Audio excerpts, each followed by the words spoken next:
My name is Shirley O. Scott. I was born in a small town in West Virginia. My father's two parents of Clarence and Lucinda Taylor. My father was a coal miner. This little town in West Virginia that I was born in was so small that you saw a sign saying incorporated, and 2 minutes later you were incorporated, which meant you had entered the little town and you were now out. I graduated from high school and eventually married that same year. I'm a mother of 3 children, 1 son and 2 daughters, Howard the second, Lucretia and Nicole.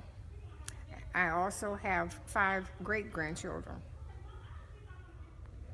My husband was in the Air Force, and we eventually traveled all over the world and a lot of parts of the United States. Came to Cincinnati from Denver, Colorado, and from there I met my church family. I've been a member of this church for over 40 years.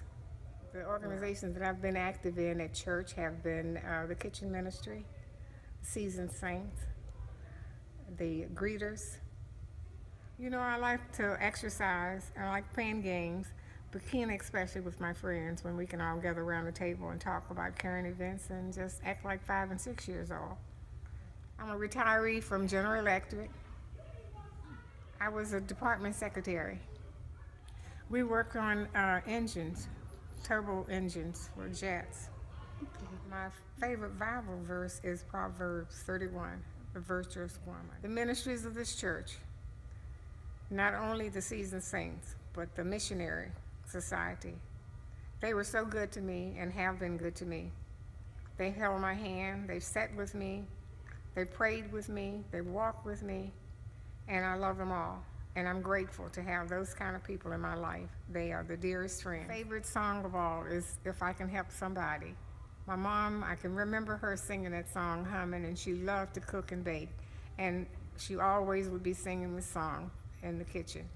And I just love it. And I realized that maybe I did take up some of her traits and some of her actions, because she was a person who would give her all to anybody. Any stranger would be welcome in her home. And I'm hoping, and I pray that I'm like her in a lot of ways.